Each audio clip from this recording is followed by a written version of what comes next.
I got the books unhinged because somebody put a men's on my desk and it said back cover unhinged on the men's tab. Nice. Whee. So Edward, we mend books sometimes in our library as well. Not like a lot of them, not like to the extent that you do, but we have these mend slips that people fill out if a book is broken somehow. Right. And as I was telling Shane, somebody put a men's on my desk that was back cover unhinged. And that's where I got the books unhinged from. Because basically I get to decide, do I want to buy a new book? Do I want to send this to men's to get repaired? Or do I just want to say this book has lived its life and it's done now? It's just done, yeah. And we're not replacing it. Yep. I'll have a small part at the end where I discuss, because full on like a restoration, even some conservation work can be a little bit pricey.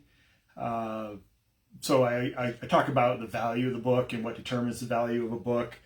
And then of course, a lot of what I've done historically, the book has no value, but the person, it's something their great grandfather gave them, and it's falling apart, and they just want it back because it has that sentimental value to it. And then so there's that aspect of things. So we'll talk about that a little bit. Okay, we're rocking at 3:30. I'm going to black myself out and hit mute. Rachel, if you want to do like whenever you guys are both ready, just give me a 3, 2, 1, and then I will start the live. The live post. It'll be good. Okay. Right. Edward, I'll just do a brief introduction of you. I'm just going to say, welcome. This is Edward Krantz. He's a local book conservationist and preservationist, and he's going to talk to us about books unhinged. I'm going to say it anyway. Say it anyway. Go for it. Awesome. Okay. All right. Anytime you're ready, I'm good. 1, 2, go.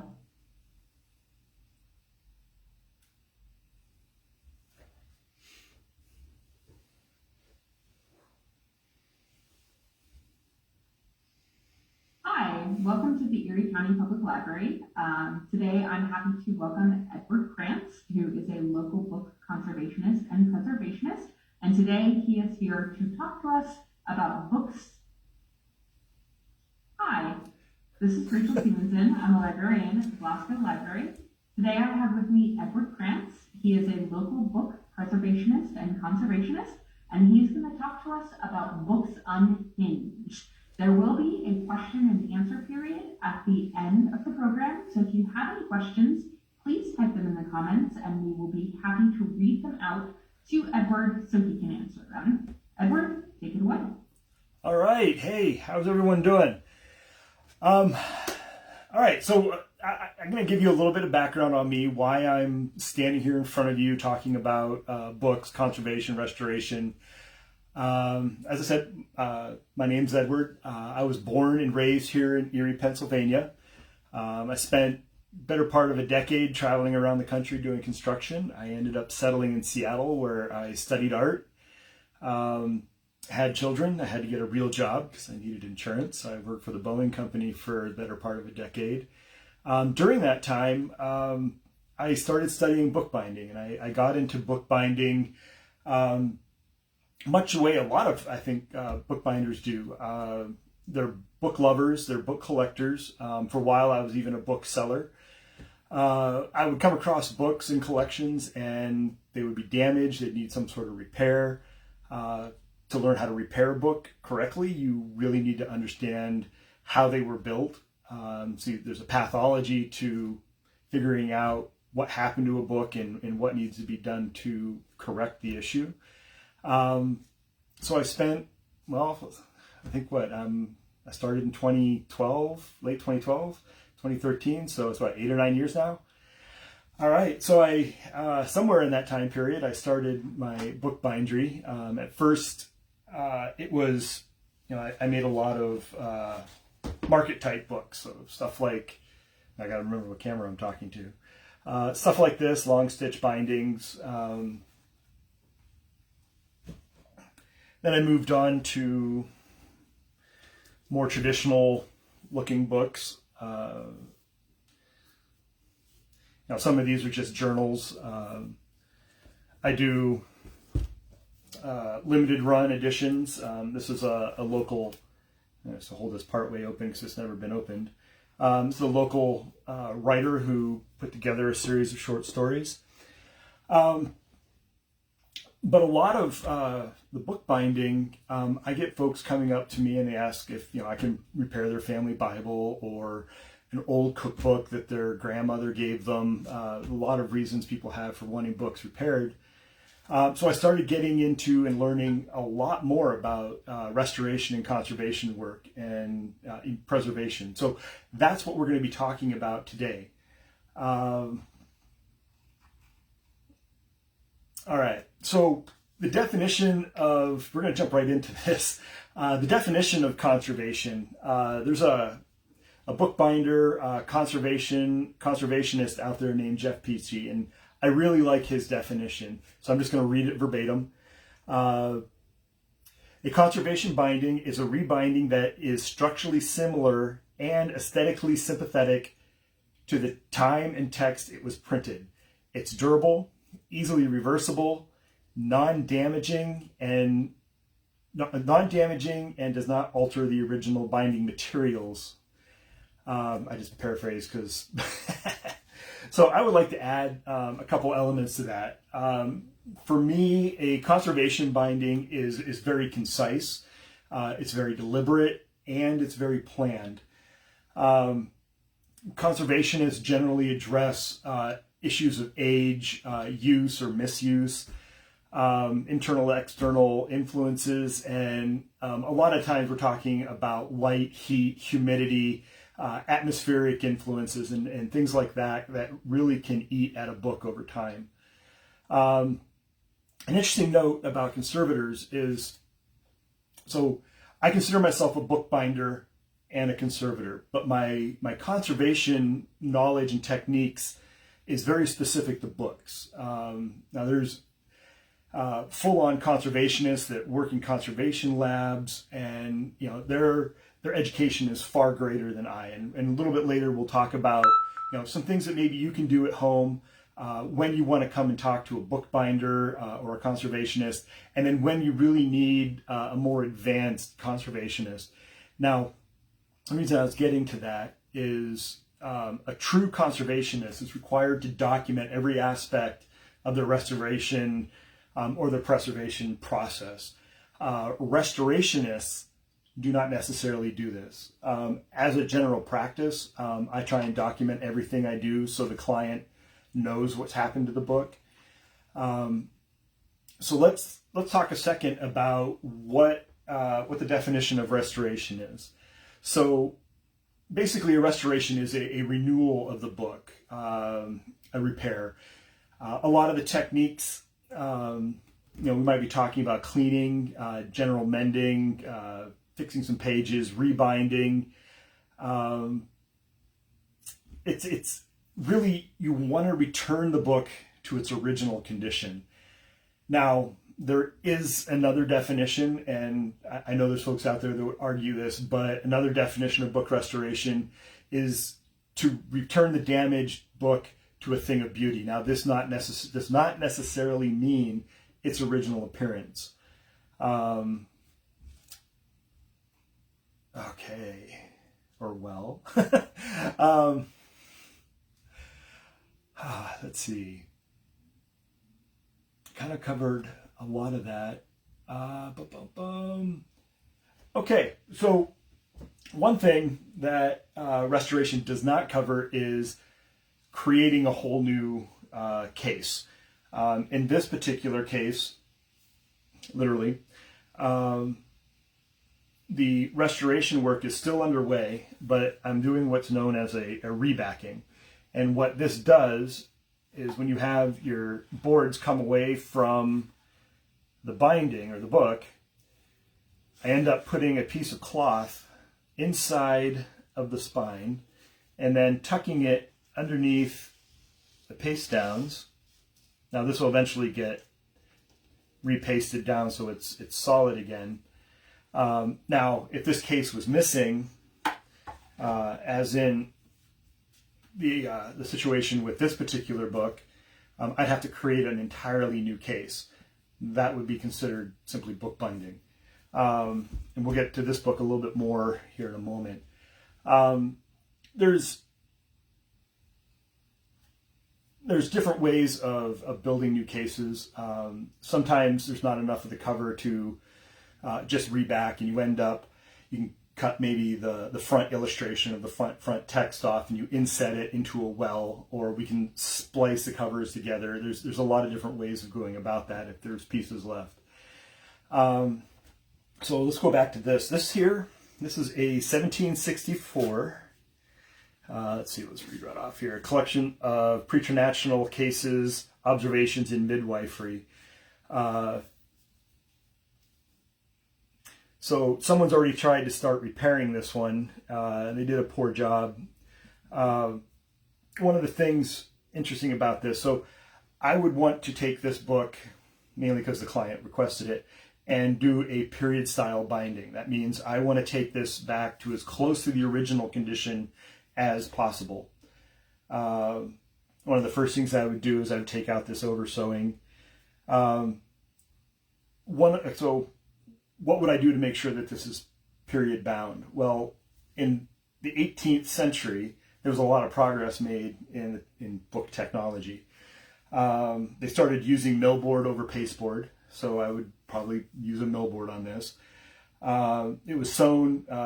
They started sewing on recessed cords instead of raised bands, but one thing I noted about this one, and I'll have to do a little bit more research, is it was sewn on raised bands. It has, beveled edges, and maybe this book had a Cambridge binding, which has a geometrical pattern on the leather case. So there'll be a little bit more research before I can case this one in to make sure that it is a period binding. All right.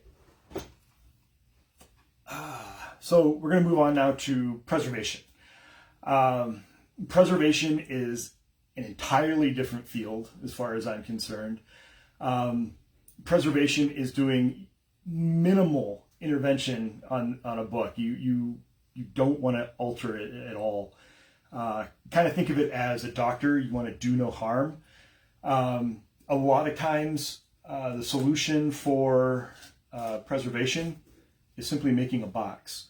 Now this is a clamshell box I put together for a 1796 edition of Apology for the Bible. This was text written by the Bishop of Lansbury in response to letters by Thomas Paine. They basically held a conversation. Obviously, this was before Twitter. But to make sure that no further damage occurs, we make a custom box that fits the book exactly. We use archival materials. You don't want acids or anything to have an effect on the book. And this protects the book from getting any worse, and it's preserved. That's your preservation. Another way of doing it, now I'm not a huge fan of slipcases, and I try not to make them if I don't have to. But if I do make a slipcase for someone because they requested it, I use an internal sheath. That way, as you're sliding the book in and out of the case, you're not causing wear and tear on the cover or the edges. Everything is absorbed by the sheath. So that might be another way of preserving a document or a book. All right, I'm going to put that in later. It's going to fight me. All right. So I already talked about, preservationists, they don't want to alter the condition of the book. There are some cases, and I think this is more of a conservation technique. So let's say your book, let's see, do I have a good one? Oh, use this one for a moment. So let's say your book's cover has a tear in the leather here, and that's really all that's wrong with it. I may go in and I would use a Japanese tissue, which in my case, I have Hanji paper. It's super strong, dense mulberry paper. And I'll use this paper, and probably in layers if it's on a corner like that, to make sure that the rip doesn't continue on down the spine. All right. There are others, like, if you have documents or photographs or artwork, there's folders that can be put together for those. Books and manuscripts, there's several different types of display boxes or preservation boxes that can be made for them to help them out to not deteriorate. Now, we talked about conservation, we talked about restoration. Now there's book repair. Book repair, kind of stuff that might go on in the library. You have a book, it's not at the end of its life, it's not particularly valuable, and it's the type of repairs you're going to do to get it back on the shelf, to make it functional, but not necessarily pretty. A book repair might be obviously noticeable, so let's say book tape on the inside to rehinge it, things like that.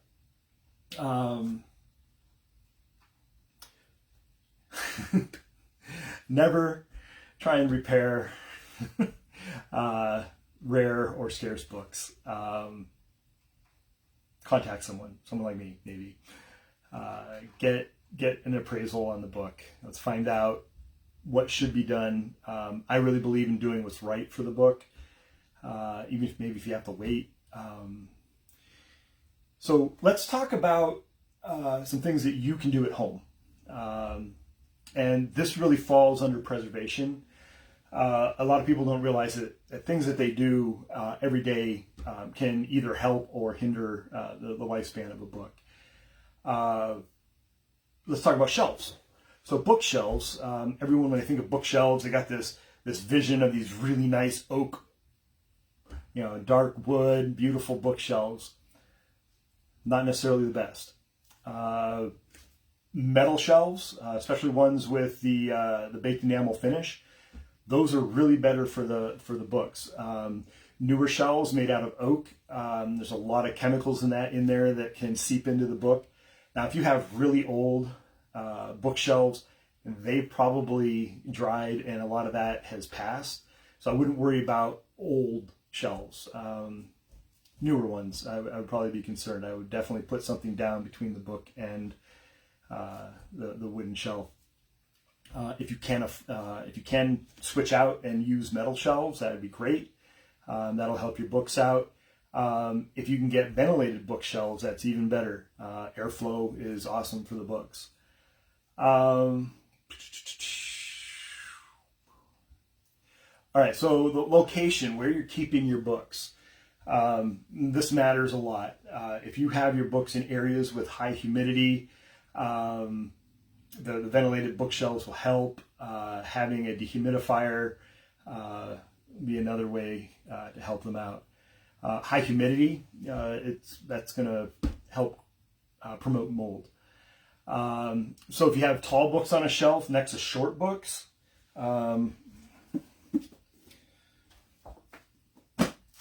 like this book is going to start warping back here. You want to put like books as close as possible. So you got that nice slope depending on how you have your books. But yeah, you want to definitely keep them together. They help support each other. It's a very healthy way of keeping your books. All right, so books slouching. This is the biggest book I have on my desk right now. But so if you have really big books and they're really thick, like 2-3 inches, if you have them sitting, the weight can pull at the spine.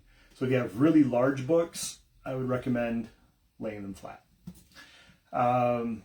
With that being said, let's see.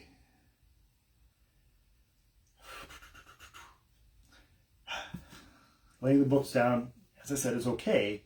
You just want to watch how high you're stacking them. I wouldn't go much more than, let's say, 3 books high.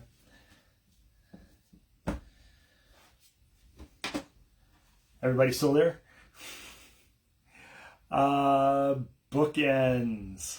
Let's talk about bookends for a moment. You want to make sure that your bookends are tall enough to support your books. Kind of the same idea as a small book next to the large book. If your bookends are really small and your books are really large, it's going to cause warpage, and that's not going to be good. How you pack your books on the shelves. Are you the kind of person that if you can squeeze them and get one in there, don't do that. You want to have enough room that your books sit in there and they stay upright without tilting, but you don't want a lot of pressure on them. That can damage your books. All right, so general housekeeping. And this probably sounds obvious, and I'm sure everyone keeps a really clean house, but your books need to be dusted regularly.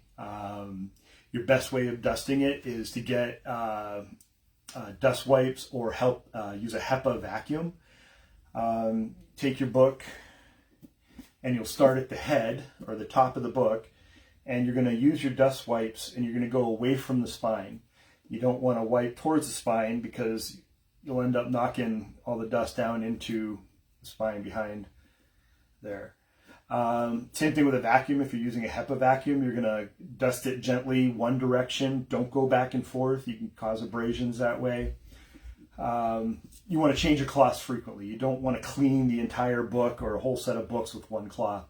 Wipe it down when the cloth is used up. You want to switch to another magnetic cloth.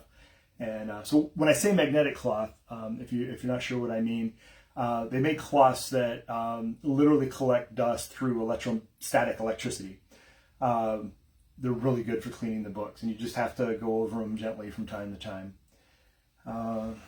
Let's put that one down for now. We're going to come back to that one. Actually, there was a question about that at one point. Relative humidity. So we talked about if you have high humidity, it can promote mold in your book. So what is high humidity in relationship to a book? High humidity is really anything over 50%. Ideally, if you can keep your library or the room with your books in it 35 to 50% humidity, that's probably ideal. Let's see. You probably, this goes hand in hand with the humidity, is you want to keep your books as far away from, let's say, radiators and vents, because that's going to cause changes in your heat, your temperature, your humidity. And again, those kind of changes help promote the mold. So we're going to talk about mold a little bit. My personal take on it, if you have mold, okay, this is kind of going to sound brutal. If you have moldy books and they're not valuable, get rid of them. And I don't mean take them to the thrift shop, because that's just moving the mold to someone else's house. The reason I say this is there are a lot of molds out there that are toxic to you and me. They're toxic to your pets. It's just not healthy. Now, if you have a book that has value, whether it's a monocle value or an intrinsic, sentimental value, now that's what we're talking about. So first things first, if you're going to clean your own book, get protective equipment. You want to make sure you have a mask on, either that's a HEPA respirator, or at the very least an N95 mask, so you're not breathing in those spores as you're cleaning it. You're also going to want to have on gloves, rubber gloves, nitrile, or something to protect your hands that you can take and discard when you're done cleaning the book. You're going to clean your book outside, probably away from your house, or you're going to use, vacuum. Yeah. But the first thing you want to do, if you have moldy books and you have good books, separate them. You don't want your moldy books to infect your good books. Now, something to keep in mind, mold it's almost impossible to get rid of. Even a professional, they're going to require a lot of treatment to get rid of, and even then it's not guaranteed. Again, if you keep them in a good relative humidity, we already talked about that, 35 to 55 degrees, or 55 to 68 degrees, but you want 50 to 35% humidity. That's going to help the mold not spread. If your book has mold, it's probably damp. You might not be able to feel it, but mold thrives on moisture. So don't put it in the microwave. You're just going to cook the book. It'll over dry it. It could cause things to warp. It's going to melt the adhesives. And that's oven. Microwaves, like I said, cook the book rather than dry it. Air drying is best. Outside is great. If you dry them outside, be careful of the sun, because the sun rays can bleach the color, the paper, the text, etc. If you have a moldy book, you can freeze it. That won't kill the mold. That'll simply put it in hibernation until you can get it to someone who can work on it for you. Okay, so we talked about air drying.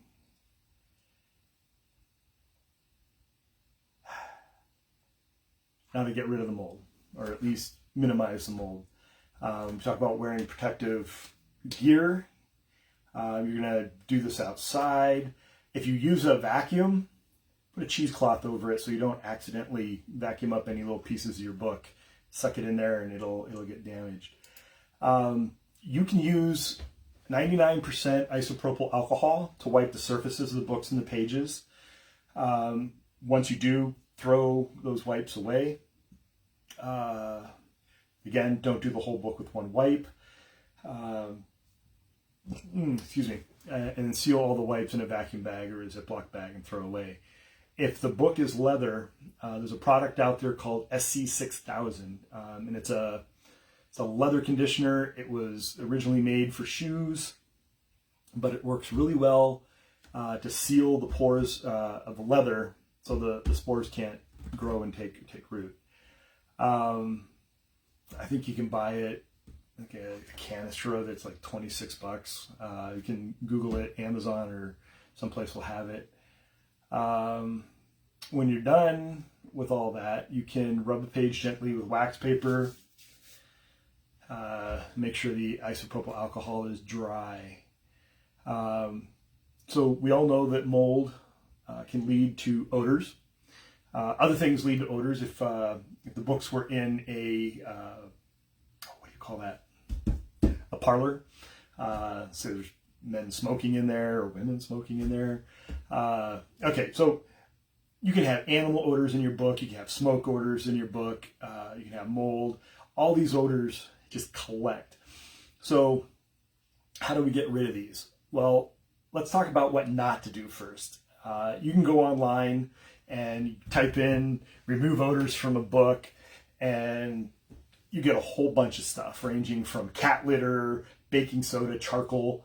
I came across this YouTube video a while ago, and I was sitting there watching it, and the guy was talking, and he seemed very stately. He was in a nice library, and he literally took this old book, put it in a plastic bag, sprayed Gillette deodorant in the bag, and then put hand soap in the bag, zip tied it, and it just shook the heck out of it. And it's like, really? And it took me a minute to realize it was a joke. I mean, as soon as he pulled out the Gillette, I was kind of, what? So there's a lot of stuff out there, and I'm sure there's folks that if they don't know, they look at that and go, oh, I'll do that to my book. No. Okay, so cat litter. Cat litter, it will absorb odors, but a lot of the modern cat litters, the clumping stuff, it's got perfumes in it, and you get your cat litter in the book, it'll cause damage. It gets caught in the spine, it'll break your spine. Don't use cat litter. Baking soda, while it is effective, it has a pH of 8, which is very alkali. If it's been a while since your last chemistry class, you don't want to use that on your pages. It'll ruin them in time. If you have uneven applications of baking powder, it'll cause molting. It'll look really weird in a few years. let's see. No, I'm not going to read that. Charcoal. And I'm not talking about the briquettes that you're going to have your steak with tonight. So there's a product out there, Aller Air Tub O Carbon, and it's an odor buster. It apparently does really good. You can get it from a book supply company called Talus in New York. So don't use charcoal briquettes. Use Aller Air. And if you go to my Facebook page, I'll put that in a post either later on tonight or tomorrow. Freezing. I know we talked about freezing. If your book is wet, if you have a severe mold issue, you can freeze it, get it to a bookbinder or a conservator. That's okay. Freezing a book, there is a chance that you can ruin the PVA glue if that's what it was done with. A lot of older books have a paste, which isn't going to get damaged as easy. Microwave, you don't want to microwave it. Again, you can ruin the PVA glue. Don't use deodorizing sprays to remove smells. They're really unlikely to be pH neutral. And Lysol bleaching. I don't think I have to explain that one. If you do use alcohol, you want to use 99.8% or higher. Any less is going to have water in it, and that will promote the spores. It'll help them grow. Sunlight, yes, it'll kill some of the odor, but you have to watch out that it doesn't bleach the color of your books. Now, a lot of this sounds repetitive from the other stuff that we've been talking about, but it's all related. If you want to remove the smell from your book and you want to do it correctly, I highly recommend a product called Smell Ease, SMELLEZE. You can buy it on Amazon. It comes in a bag, and what you do is you get a tote big enough for your book. You'll get some cotton pads, like makeup pads, and every few pages, put some in. Don't cram them into the spine or anything, but separate your pages out. Put this Smellies deodorizer in there, and then wait a while. And I know someone's going to ask me how long, and until it stops smelling. I'd let it sit overnight, open it up, check it out, see how it worked. If it needs more, put it in there more. All right, when to call a bookbinder for help. So when I was a kid growing up, I had VW Beetles, and I would go to this Italian-German guy who had the most outrageous accent. And in his garage, and I don't remember the value, so I'm just going to make some up, but he had a big sign, and it said, auto repairs $65, $135 if you worked on it first. If you're going to repair your own book, I would consider the value. If it's a valuable book, I would consider calling a bookbinder. There's myself. Meckling's is mid-state. I know there's a bookbinder, Michael Chrisman in Columbus. I mean, there's resources for you out there. If you have a really rare, really expensive book, I would call a conservation lab, and I'll give you a couple names in a little bit. But essentially, if the book has value, give me a call. Talk to me first. Let's find out what I can do. And then, maybe I can walk you through some steps to minimally correct the issue. So there are books that, and situations that I might not have the equipment or the expertise to cover. If you come to me with this super rare book and I know it's worth 10 or 20,000 or something, and I will probably defer you to, let's see, we got the Northeast Document Conservation Center. There's also the National Professional Association for Conservators. Both of them, I believe, have Yeah, they have an online directory for finding conservator by specialty. So again, that is the Northeast Document Conservation Center and the National Professional Association for Conservators. And I'll be honest with you, I'll look at a book and I'll tell you what I can do, and I will give you a recommendation and say, hey, I'd love to do this for you, but I really think this deserves someone with more skill or more knowledge or more expertise in that field. Okay, so that brings us to, I believe, my final topic today. So determining the value of a book. I offer, if someone brings me a book to repair, I will do the repair, but I'll also look up the value of the book, and I do this a couple different ways. But so factors that can determine the value of a book. It's historical relevance. If it's a historically influential book, it might be valuable. Its design and craftsmanship. If the book cover was done by a particular artist, or it's an original illustration, or like these books. I wish I had the actual text block with me. These have hand-painted plates inside of it. They're beautiful. Firsts are always a good indicator that a book could be valuable. Author's first book, if it's a prolific author, first editions, first printings, first mentions of, let's say, a character or something like that. The condition of the book, if it has a signature or not, that could increase the value. Now, I keep using the word could for a reason. Provenance. Who owned the book before you? Well, this here Bible was owned by George Washington. Well, that just increased the value of the book, maybe. You have to be able to prove it, I would think. But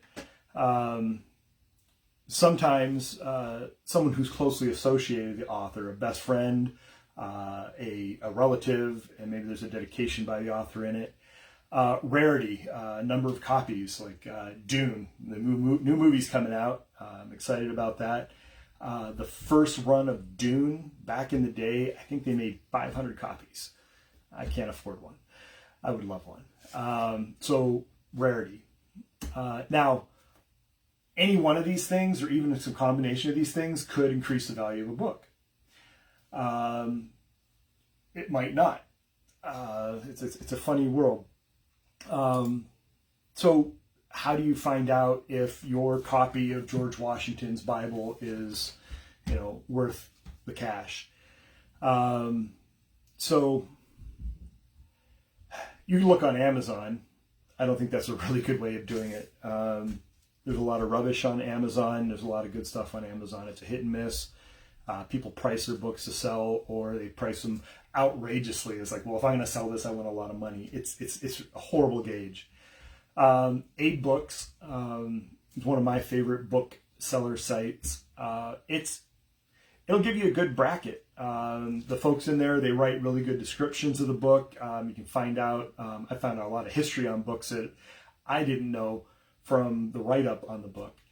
But still, it's not the best way of figuring out the book. Now, eBay, which may sound like Amazon, like why would you go to eBay? But you want to look at the sold listings. So if you find your book in the sold listings, that gives you an idea of the realized price. That's what it's sold for, not what someone's asking for it. I could ask $200 for this book all day long, but it's still a $50 book.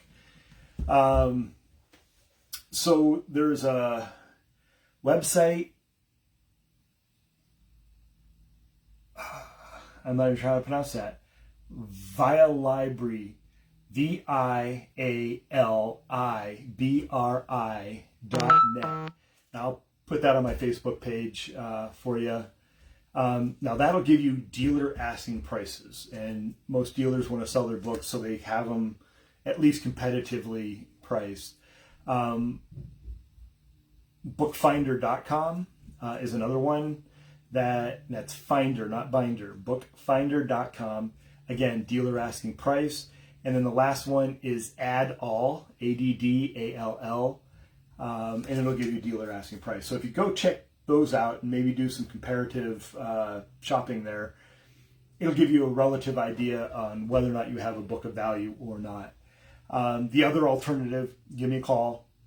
A lot of times I'll ask you to take some pictures of the book, take a picture of the copyright page. I may ask for other pictures, but really, if you give me a couple good pictures, I can usually get you an idea of what your book will cost. Okay, so then there's sentimental value. So this is a little story. When I first started out bookbinding, one of the first restoration jobs I did, this gentleman brought me his AA Bible. It's a big blue book, and he had been sober for 35 years, and this thing was used. It was falling apart. It was a mess. I wish I had some pictures of it here to show you. I looked at the book, and I looked at him, and I was like, you realize this is a $12 book.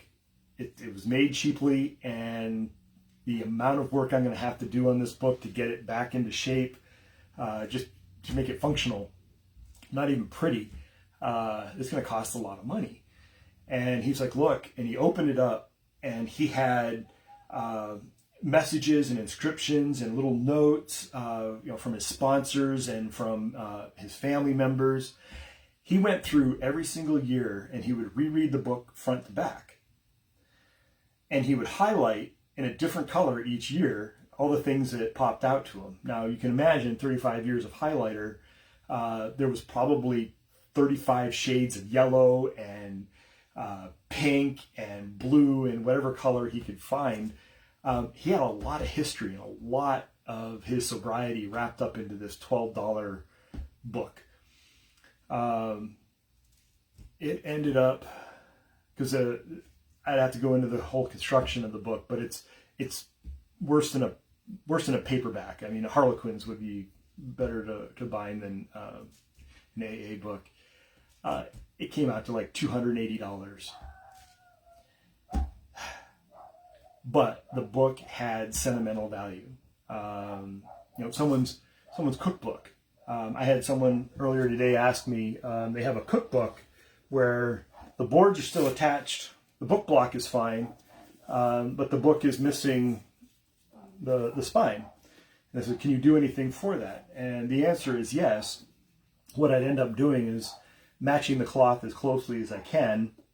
I have specialized knives, and I would go in and I would lift this cloth on both sides, and I would basically insert new cloth over this. And of course I would have, the turn-ins, so the end caps are all looking good. And that's a relatively inexpensive fix. Boom. So before, you're going to call a conservator, if you're going to call a bookbinder, and you have work that you want done on an old book, consider the value. Do you have a valuable book? Do you have a sentimental valuable book? Or do you have a book that you just need repaired? Because a basic repair, very cheap. Conservation and restoration work, not so cheap. All right. I think we're getting to a point where we can open up for questions. What do you think, Rachel? I think we're ready to open up for questions. We have two. I think one of them you answered, but I'll read it out just in case. Can the spine of a vintage book be replaced, keeping the pretty leather front and back intact? And I think that you just answered that. So Heidi, if you didn't answer that to your to what you wanted to know when he was talking about the spine, please let us know in the comments and we'll seek further clarification. We also had a comment, can gilt-edged pages be re-gilded? Is that the word? Okay, so the edge gilding, yes, the answer is yes, it can be done. The question is, can it be done by me? In a traditional bookbindery back in the day, so let's say Victorian era, you got your bookbinder, me, and I'm sitting there, I'm sewing my book, and so I get it all sewed together, and then I glue up the spine, I get it lined, I get my boards on, and I have this solid mass. I'll then go and I'll put let's say the leathers on, and I now have this leather bound book, and it's beautiful. And let's say it looks like this one. Okay, basic leather bound, but there's no gold on it. I think she means on the pages, like the gilt pages. Oh, so like a border around Not here? the border, but on the actual pages. Have you ever seen Here? Yep, on the pages like that. Ah, yes. Yes, that I can do. It can be redone or done if it doesn't already have it on it. You got a gold material we put on there, and there's basically an iron that will adhere the gold foil or the gold gilting to the page. So yes, that can be done. Okay.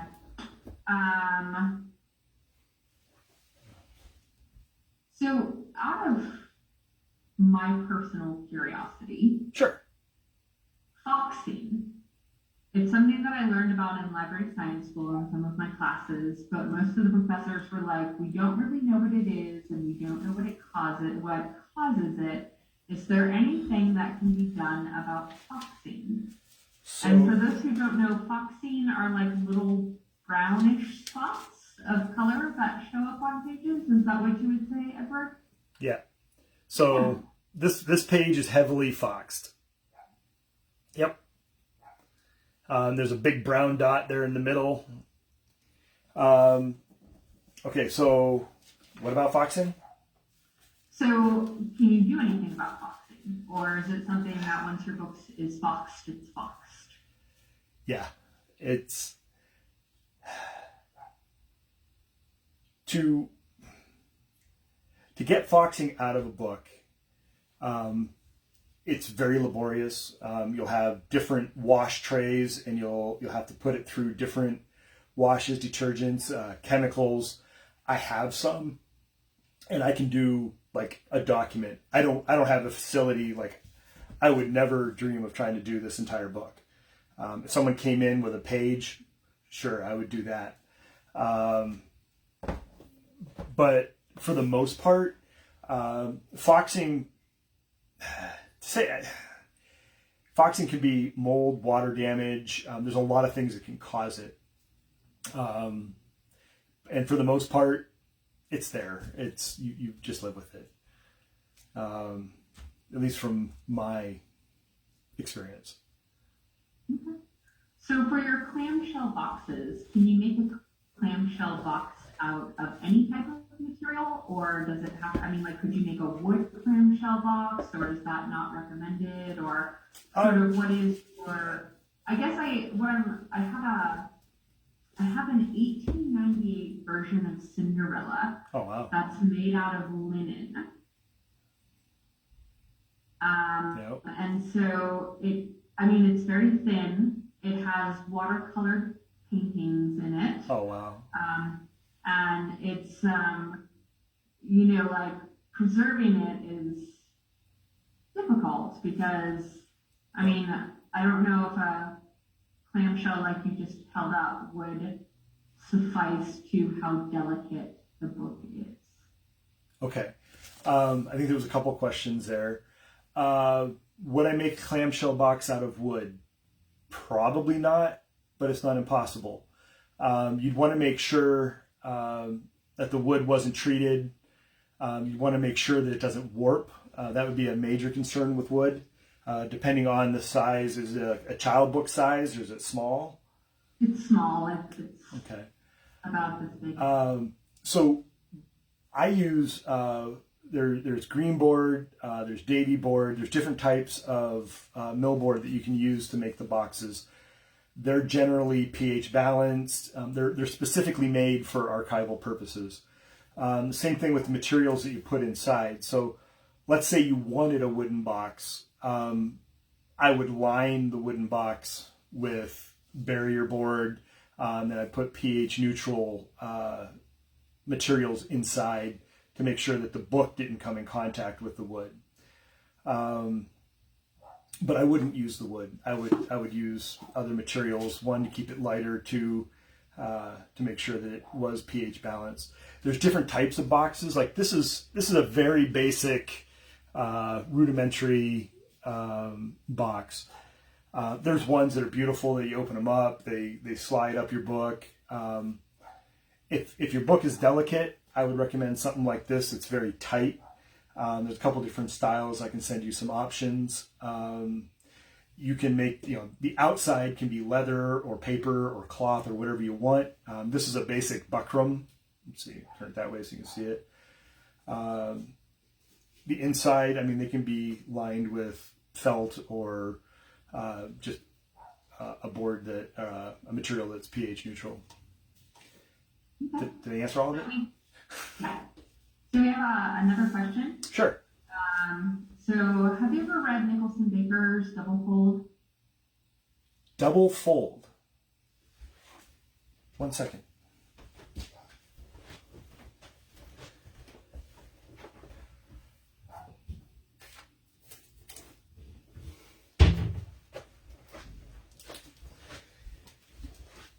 It is the third book in my queue to read. I have not read it yet, but it's in queue. So, Double Fold was required reading in library science school when I went, and it talks about acidic books because there was a time period when book paper was very acidic, and so we have a question about acidic books. Okay.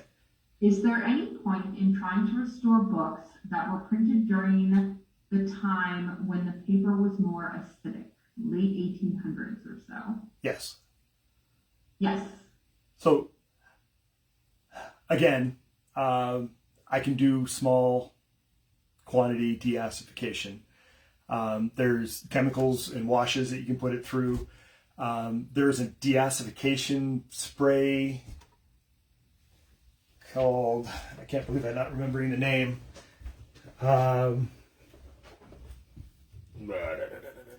What are you? Bookkeeper. So the deacidification spray that you can purchase from, let's say, Talus, or again, you can bring it to me, depending on how large the book is. These kind of processes, again, are laborious. The materials are nominal in this kind of process, but you have to set up these washes. You take the paper and you put it in just a basic aqueous, I'm losing my words, bath, mild, very, very mild soap, and so it doesn't shock. And then you'll put it through the different chemical processes to help deacidify it. Then, of course, you'd use like litmus paper or whatever to figure out what pH level you've gotten it to. So yeah, it's very doable. Mm-hmm. So, out of curiosity, Edward, Yes. Was there any book that you have preserved or conserved that you were like, oh my gosh, I can't believe I get to touch this? Or what was kind of the most exciting thing you got to work on? So, oh wow. I think I showed it to you. This is my personal copy of Apology for the Bible. I'm a huge Thomas Paine fan. I've got an entire like Oxford collection of his stuff from turn of the century, and I ended up I read I can't remember what they called the book, but essentially I read the papers that he wrote, and it frustrated me because it only had what he wrote. It didn't have the bishop's responses, only his response to the bishop. So I searched out this book and I found it, and much to my wife's dismay, I bought it. So it's one of my prized possessions as far as the books go. I think my second most favorite book is I have a late 17th century midwifery book, not this particular one. And it required very little work to it. Basically, I ended up having to consolidate the leather. It had a little bit of red rot. So I did some consolidation. For those who aren't, red rot is basically leather dry rot. It usually comes across as a reddish color, and it flakes and it's like very powdery. You'd use a product called Clamshell G, and it would consolidate the leather and help it to not fray any further. It doesn't stop it. Red rot's basically cancer for books, but it slows it down. And so once I consolidated the leather, I conditioned everything. But what I loved about this book is it was, how to describe it, textured. This book was clearly used in the bed during the birth. There were blood stains on it and other stains. And so that one was a great joy because you could feel the history in this book. And then also reading it was interesting because I had absolutely no idea what the female body was like. My wife is very much into women's studies, nuclear culture, and a lot of that stuff. So she's got books from like the 50s that talk about, meet your man at the door with a drink and in a fresh dress because no matter how bad your day was, his was worse. And so she has all those kind of things. And the midwifery book is actually hers. I did the work for her. So those are probably my two prize ones that I can think of off the top of my head. Well, I want to say I'm going to do a shameless plug for a library program that we have tomorrow. Absolutely. And that is going to be, it's a program called What's It Worth? And we have a rare book expert who will be joining us. Oh, wow. And he will be showing you how to figure out how much your book is worth. And there is a link on the Facebook page for the Erie County Public Library where you can sign up, and there are spaces left. He does the work for us when people donate books to us and stuff like that. He goes through and tells us which ones are valuable and which ones are not. He used to own a bookstore around here. Okay. We have another question. How's business? Are people still procuring and loving old books, or do we need to worry? Okay, so business has been decent. I can't remember who, but someone mentioned my bindery during an interview. I believe they're from the Glasgow Library. And I mean, I got probably a dozen calls over the course of 2 days. A lot of my business comes from folks in their family Bibles.